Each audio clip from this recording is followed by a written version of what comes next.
Hi everyone, I'm Melissa Blasius, investigative reporter with INEWS. Thank you for joining us today on this live video chat about a series of stories we've done that are going to air this week called Untreated. We've done them in partnership with INEWS at Rocky Mountain PBS, and so we are here to answer your questions about the series as well as talk about the issue of untreated mental illness in Colorado and how that affects us all. So joining me, go ahead, Kristin. I'm Kristin Jones. I'm the health reporter for Rocky Mountain PBS INEWS. And I'm Burt Hubbard, and I'm the senior reporter at INEWS, looking at costs. And so Kristin, yeah, go ahead. Oh, okay. Also joining us off camera is 9-Wants-to-Know executive producer Nicole Vapp, who's going to weigh that she's going to be asking some of our viewers questions to us during the course of this hour-long chat. So Kristin, go ahead, tell us a little bit about the series and what you found. Sure. So, I think that we started looking at mental health unfortunately, after some of the mass shootings raised questions about people not getting treated for mental illness. And we sort of saw this as an opportunity to dig deeper and say, okay, why isn't mental illness getting treated? What does it mean? What are the sort of barriers that stand in the way for people to get the kind of treatment they need? And are they really not getting the treatment they need? And what are the costs to sort of all of us? And that's how it started. Unfortunately, it's there's a lot to report on in this issue. There's a lot going on, a lot of problems, a lot of opportunity too. Mm-hmm. Burt, what are some of the numbers that we found? What we found overall was that about $5.4 billion a year is spent on mental health issues, and that comes out to around $1,000 per person. In Colorado? Just in Colorado. What really surprised us was we started and looked at the actual costs of directly treating mental health issues. And then we found there were all these other costs associated with it. For example, we didn't realize that $2.9 billion in lost wages in Colorado occur every year because of people not being able to go up in their job status, or maybe having to take time off from their jobs. We didn't realize there was $68 million treating kids who are in the public school districts with mental disorders. The federal government is paying $400 million in Colorado just for disability pay for people who can't work because of mental disorders. It was an amazing list, and Kristin found a study talking about the fact that they were spending several $100 million just in the jails treating mentally ill prisoners. So this costs everyone in Colorado. Oh yeah, there's no question. I mean, you think about maybe a line item in a budget that the state is going to spend $500 million on mental health, but then you look at all the other places where it comes up and where people are paying, and frankly a lot of it is because the system is so dysfunctional and having to deal with people. One thing that was really surprising to us is how many of these costs are actually preventable. I mean, they're actually related to not treating mental health more than treating mental health. Mm-hmm. So, I mean, for instance, Burt mentioned the lost wages. $2.9 billion is a huge number, but that doesn't even count the cost to employers of lost, sick days or people showing up to work and not being really present. So I think that what became clear is that that all of us are paying for this, whether we have somebody in our family who has a mental illness or not. You cover a lot of health stories for INEWS at Rocky Mountain PBS.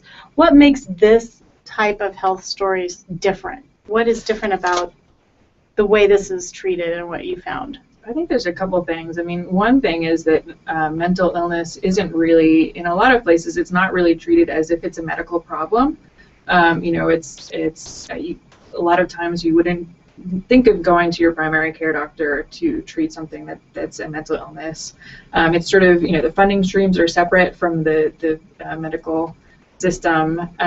So, I mean, there's a lot of it doesn't get caught because it doesn't get caught in the places that we normally go for medical care. The other thing is that there's still a huge stigma related to mental illness. So a lot of people are reluctant to talk about it. They're reluctant to talk to their families or their friends about it. They are also definitely reluctant to talk to reporters about it. Melissa, you did interview a man who spent years going through a mental illness. Why don't you tell us a little bit about Jeff and about how he finally was able to convince himself he needed help? Sure. Well, we talked to a man named Jeff Zinn. He lives in Aurora now. At the time that he had his first really, really bad manic episode, he was actually in the fashion industry in New York City about to launch a fashion line. So he had hired this documentary crew to document the launch of this fashion line, thinking that, oh, this video will help attract investors. Well, just a few days into shooting, he starts to have this manic episode, all of which is caught on video, and eventually people realize this is not him just being super excited about his new line, but it must be some kind of mental illness. So they had him committed, and then in the hospital he was diagnosed, and but it took him years after that first diagnosis to really have stability in his life. Which was really interesting, is that they had given him some medication and they were doing talk therapy, and then, you know, he would get off the medication. At one point he thought it was best to go the holistic method, and so eventually he learned what was best for him to treat his mental illness, which he says he needs medication, and that was a big moment for him to realize, you know, I need medication, I need the right medication. He needs a support system. He has a wonderful support system and is actually supporting other people who have mental illness now by talking about his experience and having counseling type sessions and training sessions. They call it peer-to-peer counseling. And then really when you talk about people with mental illness, and he uses this, he talks about, you know, kind of being stable and recovery. Because if you get the right system of supports and treatment together, you really can have a level of recovery and stability, even if you have a very severe mental illness, and he describes it as severe. I think that's a sort of a new way of thinking about mental illness too. For a lot of people, you know, you think of a serious mental illness as something that you can't recover from, but actually when you talk to a lot of people who have experiences with these very severe mental illnesses, you realize that there is a way to recover. You know, there's a way to get treatment, and I think that the peer-to-peer support that you were talking about is something that a lot of people have said this is really important. We want to remind our friends on INEWS.com that they should be asking us questions. If they have questions about the series or what we found or numbers or how to get help, that kind of stuff, please chime in, and we'll get those questions answered for you as soon as we can. There are some questions that came in kind of along the lines of what you've been talking about with Jeff, which is the person who has a mental illness having trouble admitting that they need help, and as being a stumbling block for getting treatment. What is it that you found along, you know, is there a way that people are helping folks like that get treatment, or is it just you just have to wait until you are tired of feeling the way you are? And I think it's a struggle, because for some of these illnesses, that's actually a symptom of the illness, is that you know, people think that they don't have a problem, or it's very hard for them to recognize it in themselves. And so a lot of times, you know, there is a process that people have to go through of sort of losing things, and it's, you know, it can be sort of brutal to watch and to experience. But I think that some people compare it to something like recovering from addiction. You know, when people are addicted to a substance or to alcohol, it's often very difficult for them to realize that they have a problem, and there's sort of a long process of sort of coming to that realization that they need to get treatment, and that's often the first step to getting it. Mm-hmm. Did you see a lot of it? Then the next step is actually getting a place to go, and we've, you know, part of the research that you did, Burt, is also finding out that there are fewer places to go than there once was. Well, that's what Kristin and I were looking at was basically, you're seeing that the number of beds set aside to treat people is going down, but the number of people that need emergency holds is going up. You heard about in the emergency rooms where people are using emergency rooms to get treatment for mental illness, and obviously these emergency rooms are not equipped to deal with an overload of patients like that. So you saw these contrasting trends going on, all of which the bottom line is it's making it harder for people to get, standard, really good treatment out there. Mm-hmm. What is a 72-hour hold? What happens to someone who goes in there? Is there a way to take kind of the mystique of that? It sounds very scary. Sure. So this is something that happens when people have a mental illness that's making them, they reach a crisis. It's making them a danger to themselves or to other people, or the other thing is gravely disabled. So law enforcement are often putting people into 72-hour holds, or doctors can do it too. And what it means is that they are kept. The idea is for them to get treatment during these 72 hours, but that's not always the way it goes because there aren't very many psychiatric beds. So one way that it happens very frequently is that people are put in 72-hour holds in emergency rooms and are kept there for 3 days. They don't get prescriptions. They don't necessarily get any therapy. They don't necessarily see a psychiatrist, and then they're released. That's not the way it's supposed to work. And so there's a lot of discussion about how can we improve the system so if people are being held involuntarily for 3 days that they're actually getting help. And I guess how it's supposed to work is that say you're suicidal. Is for your own safety, they put you on a 72-hour hold. In theory, it would be in a psychiatric facility or a psychiatric wing of a hospital, at which time they would talk to you. You'd have a psychiatrist or psychologist come in and talk to you about what has led you to this point. They talk to you about medication. They might try to see if they can come up with some kind of diagnosis about what the underlying mental health issue is, and then as you leave, they ideally would be supplying you with a medication if you need it, and referral to an outside psychiatrist or psychologist to continue treatment with. Of course, that's in an ideal world. I think some people have experienced that, but some people also have experienced not quite that level of care. We talked. Go ahead. We talked to a woman in Grand Junction who has a 7-year-old son, and he needed to be put into a psychiatric hold because he was making comments threatening to kill himself and threatening to kill other people. And so once he was put on a hold, it was a devastating experience for her because there was no bed available in Grand Junction.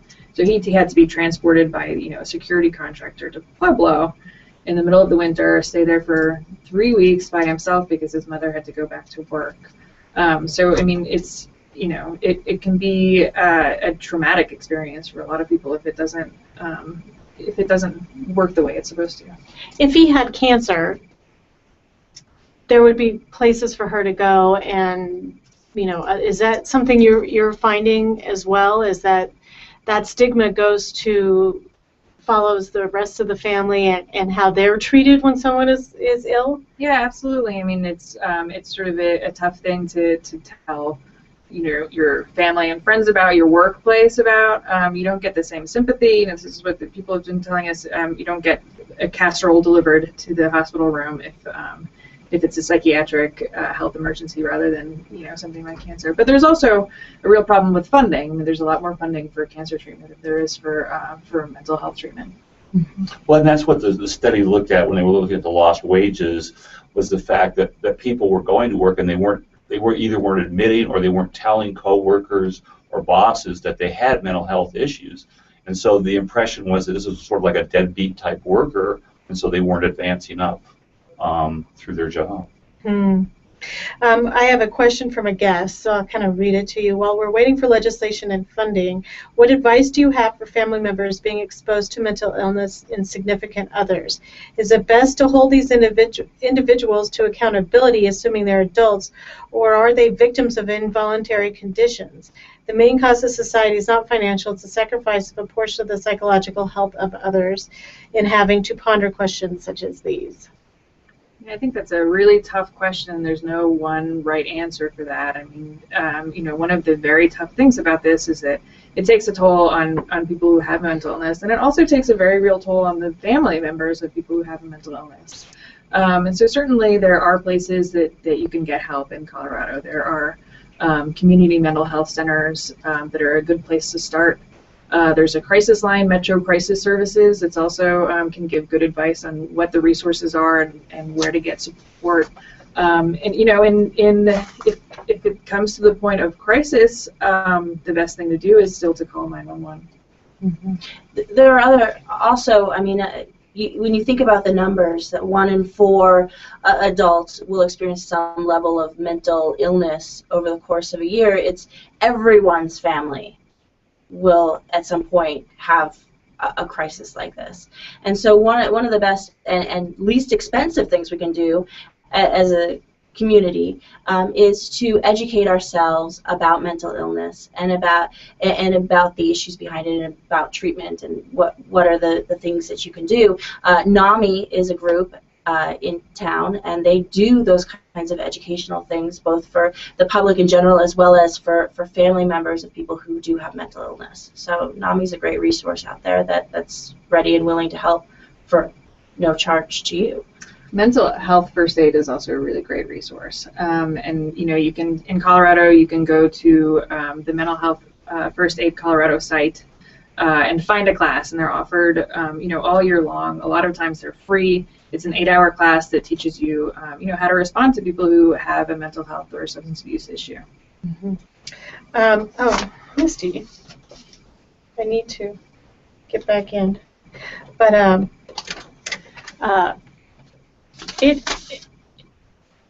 for families that are going through something like this, there is a difference when someone turns 18. And a lot of questions that we've had was, I'd like to get my son help or my daughter help, but until they admit it, we can't. They feel very trapped in not being able to help when, with most things, you have a broken leg, you'd be able to take him to a hospital and get it fixed, and that can be really difficult for families.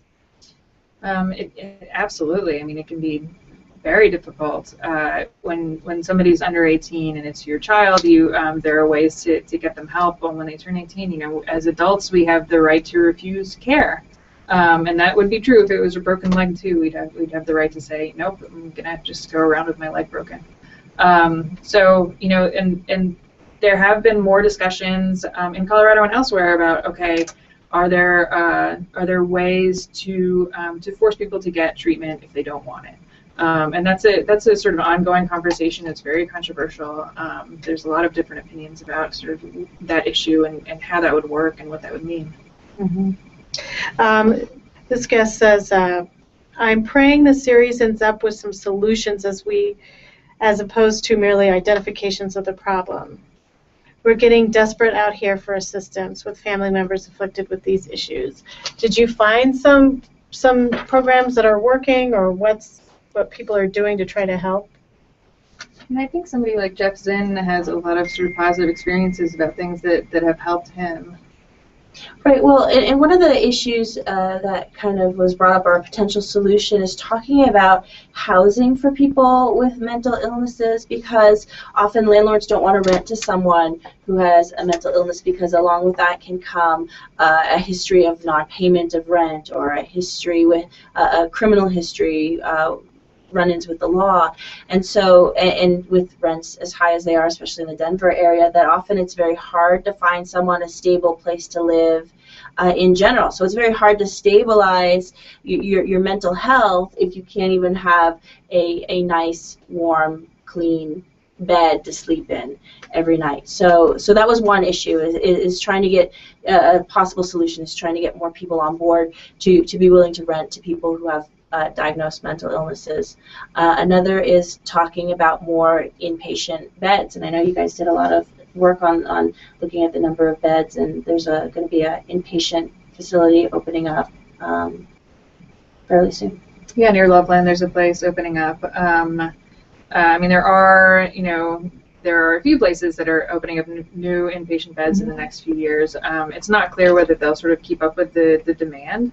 The other thing that's been mentioned is the legislature a few years ago, and this was following John Hickenlooper's proposal, passed a law to build new crisis centers for people who have mental illnesses, and this would be sort of a network of crisis centers that are open around the state. And they got the funding, but the crisis centers unfortunately have been sort of mired in a lawsuit involving the bidding process, and so they're not happening this year. And you know, who knows? It's really unclear what the timeline for that is. You know, when you talk to individuals, it's clear that there are workarounds. If you're lucky enough to get connected with other people, especially who have mental illnesses, and who can support you and you know, get you recommendations for a psychiatrist and therapy and you know, other sort of individualized methods that work for people.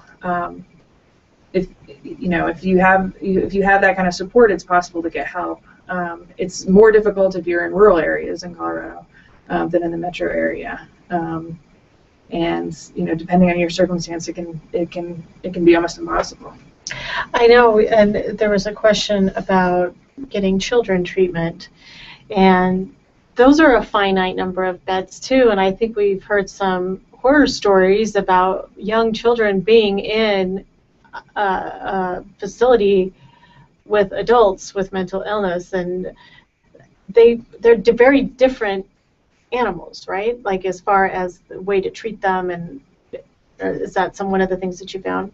Yeah, I mean, even something as simple as child psychiatrists. I mean, there's a real need for not only psychiatrists around the state, but people specifically who know how to treat children. And if there's a shortage of psychiatrists, there's definitely a shortage of child psychiatrists. So you know, you talk to people who have had to wait a year to see the psychiatrist, the child psychiatrist that they want. And if a year is a long time in the life of an adult, just think about what it means for a child. And you know, treating children is something that advocates have mentioned to me as that's a priority, because if you can get treatment early, it sort of stops or slows the progression of the disease and makes it less expensive to deal with in the long run. One of the things that several people have commented on is the stigma about mental illness. And Tom says the whole term mental illness and the legal implications of a single diagnosis at any stage in life, even with HIPAA, creates a social stigma around any condition like bipolar or manic depression. How would you, did anyone talk about changing the way this is presented to the public and try to help get more people treatment? Yeah, I mean, there's been a lot of conversation about how to sort of decrease the stigma. So it's something, you know, that you can talk about the way that you would talk about any other physical issue. We're, I think, a long way from that happening. One thing that people have mentioned to us is that it's important not to say things like the mentally ill.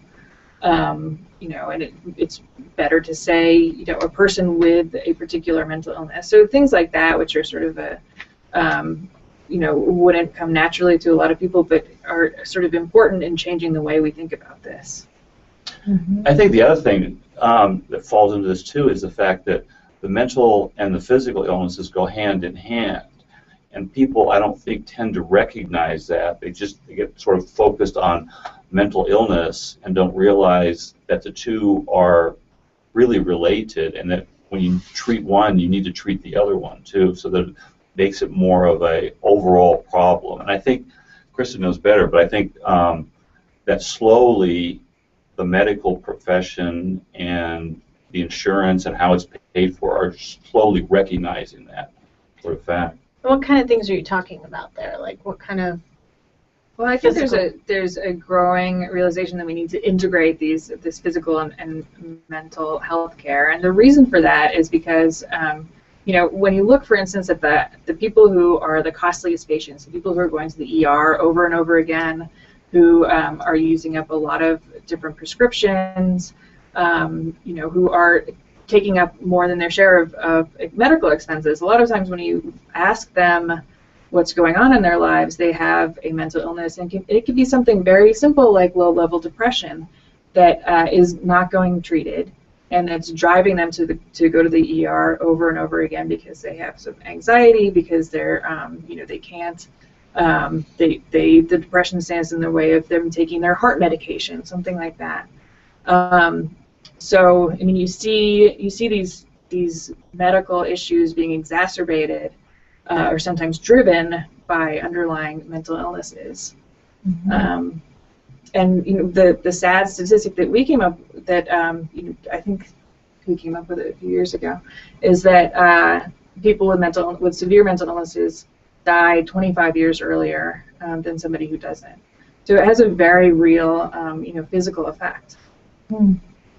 And the folks that you talk to, what would they say as far as the impact on their lives of the mental illness, and advice they would have for others who are trying to convince someone to get help? Sure. I mean, Jeff Zinn, for example, who I spoke to, I mean, he says having bipolar disorder in when it wasn't treated, when he wasn't stabilized, I mean, it cost him his wife, the respect of his children, his job, his home, his self-esteem, and in talking to him and others, that really what helps the most is recognizing that you are an individual, you are who you are first, and that the mental illness that you're dealing with is secondary.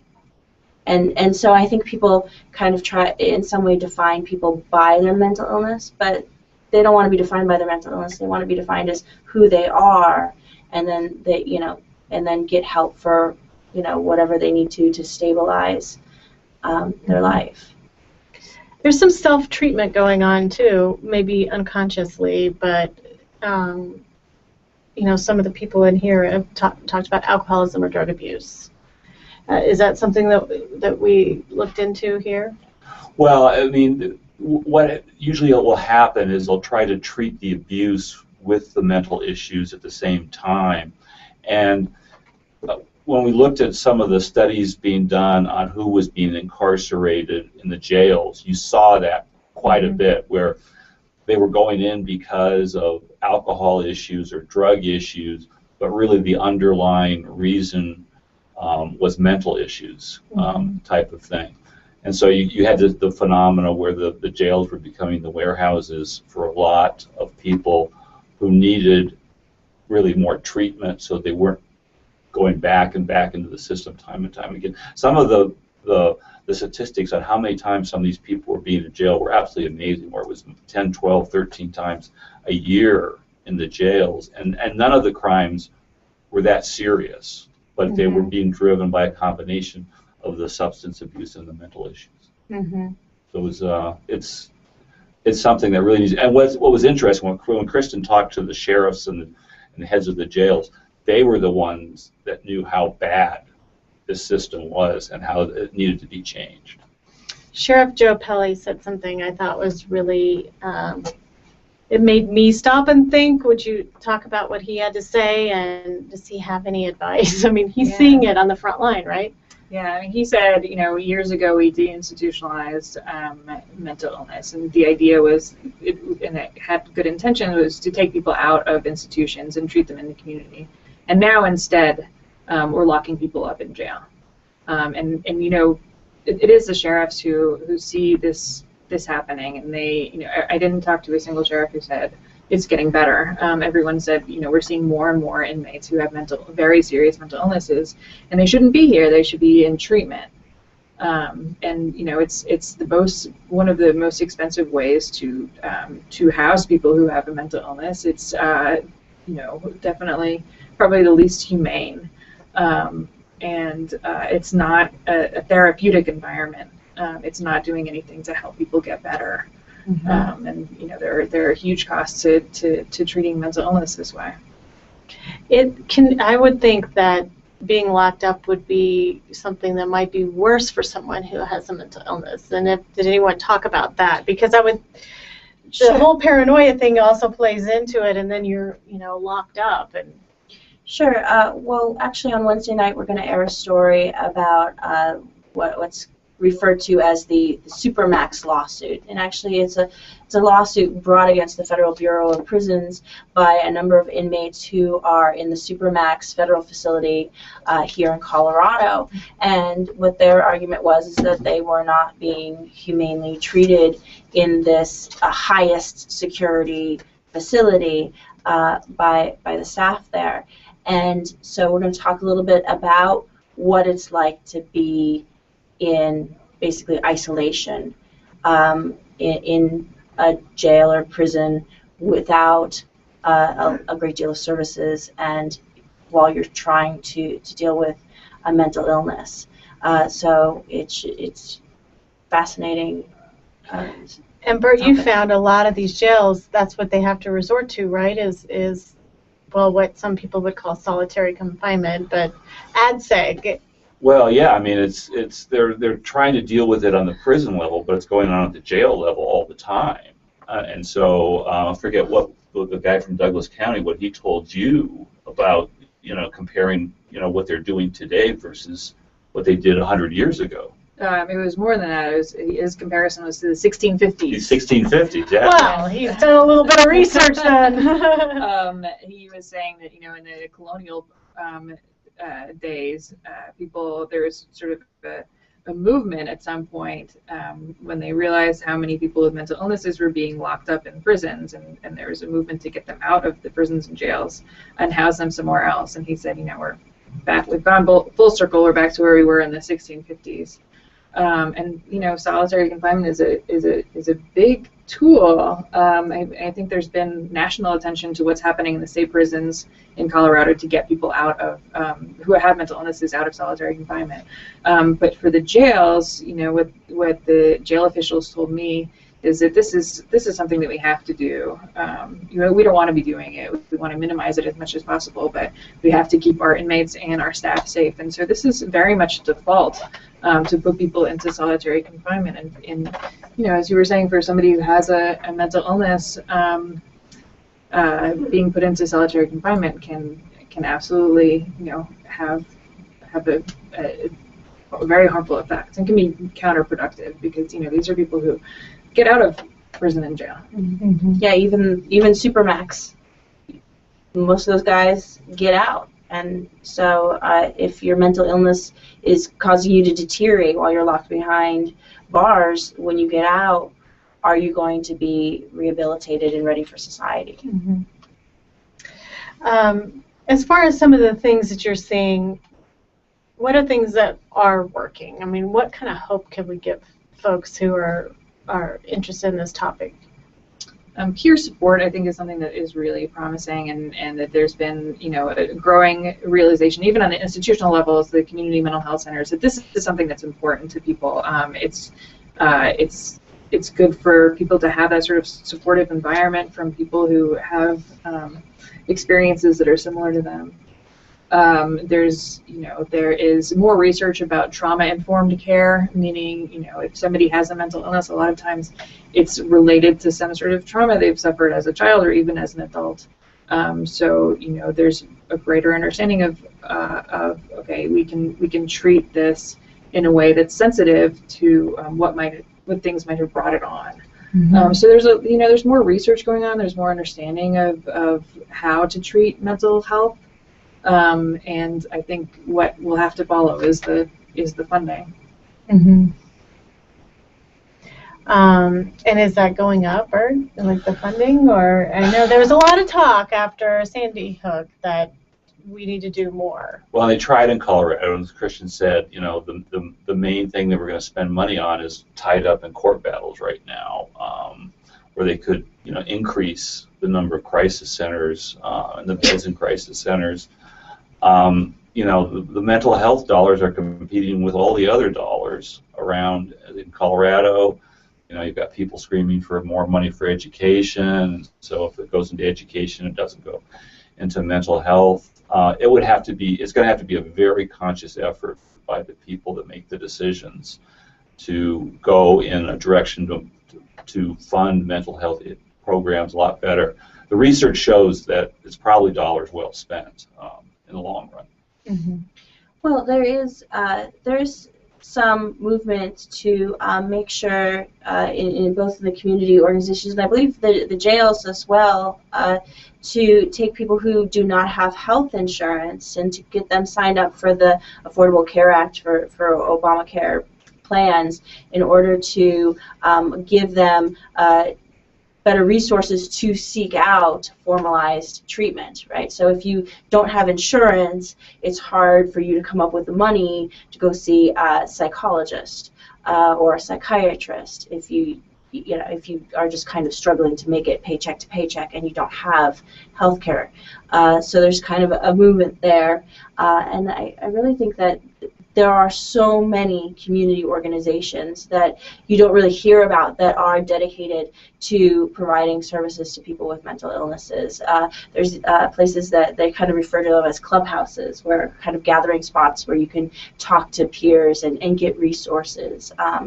We went to a place called Charge Resource Center, where they were bringing people in, and a lot of the people who came into them were either homeless or were coming out of the hospital or were coming from the jail system, and this was just kind of a catch-all to help them get all of their needs met, just not mental illness needs, but also housing and general everyday living kinds of things. So there's a lot of resources out there if you go out and seek one, and if you don't like one, there's another one, somewhere that you can go to, especially the Denver area.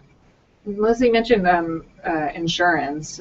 One of the things that healthcare reform is supposed to do is to ensure that insurance companies have to pay for mental health at the same rate that they pay for physical health. So are they currently doing that? It's a good question. It's up in the air right now. It's up in the air. We'll see how it pans out.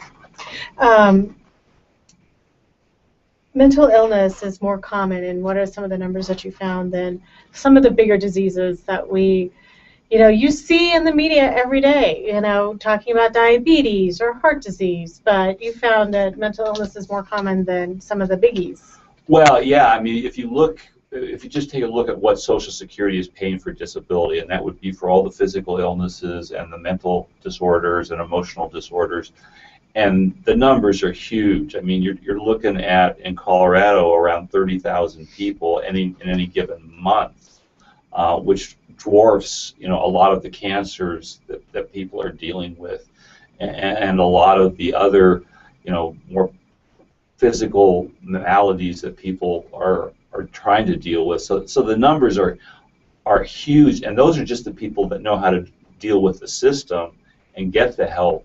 You've got a whole nother, set of people, thousands and tens of thousands, who frankly, don't have the savvy to know that they can go to the Social Security Administration and try to get disability pay or get help at a clinic type of thing. Mm-hmm. We also looked at the ER frequent flyers, and people who are going to the ER over and over again, and the state of Colorado funded it, looked at who these people are and what are some of the drivers that are getting them to the ER. And they found that in almost every region around the state, mental health was more common than diabetes, than asthma, than heart disease, and other things that you think of as something that would take somebody to an ER over and over again. Right. And but sometimes they're not getting the treatment that they need there. Yeah, What the you're ER finding? is probably the worst place for somebody who has a mental illness to get treatment, because a lot of people, ER docs aren't looking for that, and they'll tell you that they're looking for trauma, they're looking for something acute that they can fix. They're looking for a broken leg that they can fix and send you on your way. They don't have the capacity a lot of times to be treating mental illness. So where else should people go? Ideally, you would be able to go to your primary care doctor and get help for these kind of things. But there's a problem with, for mental illness, it might take your primary care doctor 45 minutes of asking questions to find out what the problem is. And right now, as anybody who's gone to a doctor knows, they have about 8 minutes to see you. So a lot of times that's not being caught. And I think, that there's some hope that it will move in that direction. But right now, your best bet is probably, as Melissa said, to look for these other resources that are out there. Well, and some of the clinics that Melissa was talking about, they're starting to evolve into a situation where they're trying to put teams for each patient coming in. So there's someone who's going to deal with the mental issues, but there's also someone who's going to deal with the physical issues at the same time, so that people can recognize and diagnose everything at the same time with the same team, and the person feels comfortable, you know, going back to that clinic because they know there'll be someone there for each one of their issues. And honestly, I'd say most people, I mean, start with your primary care provider, and ask, you know, if not going through it all with them, if you ask for a referral, and that's a great place to start. Most primary care doctors are well versed in detecting problems with mental health, and would be happy to refer you to somebody in your community who can specifically assist you in your needs. Misty, any other questions that you're seeing out there? I think we've covered about everything. Can you think of anything we haven't covered? A lot of ground. It is a lot of ground. It's a big topic, isn't it? Yeah. So where can we go to find out more on our, you know, if people wanted to read more about these stories? So on our website, rmpbs.org, RockyMountainPBS.org/untreated, you'll find all of our stories that we've done. And then if you go to 9news.com, we're going to put all our stories up there. There's also, we're going to air stories Tuesday and Wednesday night as well, and they're 9 and 10 o'clock newscasts about this series. And keep an eye out for us at community events, including the Shredathon this Saturday morning, the 9 News Shredathon. We will have little pocket guides. I should have brought one here, little pocket guides. Do you have one, Burt? Actually, in your magic pocket? It's in my coat back at your office. I thought I had it here. These are great. You keep talking. We made up these little pocket guides. You can put them in your wallet. You can put them in your pocket. Have them with you all the time. It's mental health first aid. It kind of talks to you, like if you encounter someone in crisis, what to do to call 911, and when is the appropriate time to call 911. Those kinds of things. And so we'll be giving those and other resources out, not only at the Shredathon, but at also other community events this year, right? Right. So we've got two things. We actually have sort of a mental health first aid pamphlet, which talks about what happens and what you can do. And then we have a recap of the whole series in this small little pamphlet, which goes into the costs and some of the issues. And those will be handed out at a lot of events in the upcoming months. I think that Creating Community Solutions is having a series of events. There is one in Fort Collins on Saturday. There's another one coming up May 20th in Colorado Springs, and then Denver and 2 other cities that I can't think of right now are having meetings on June 5th. And actually, we just took one question in again from the chat, so this will be the last one, and then we'll wrap it up. But it's from a guest, and another guest, maybe the same person saying first, thank you. It's a great presentation, by the way, so thank you guys for doing this with us. But the question is, please touch briefly on the interface of these issues with domestic violence. Does any of your research show anything in relation to domestic violence? We know that a certain segment of the people going into the jails and being housed in the jails with mental illness are there because of domestic violence issues. Don't have the numbers, but that it is an issue that the jails and prisons are having to deal with, no question.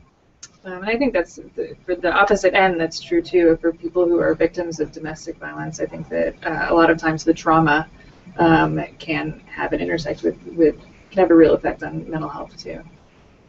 It does remind me, we've talked a lot about violence and violent behavior, and the shootings kind of triggering this, but most people with mental illness are not violent, correct? Yeah, that's true. The vast majority of people who have mental illnesses are not violent. And there was one number that really you can have. What are the numbers on like schizophrenia? We talked about a certain number have only had one schizophrenic episode and can live their lives without ever having another one. I know you have these numbers, so yeah, let's share that with people, because I think that's a really important thing. Is most people with a mental illness are not going to end up on television in a bad story. Absolutely, that's true. In fact, and I know what you're talking about, and I think that the statistic that you're looking at is propensity for violence in a first schizophrenic episode.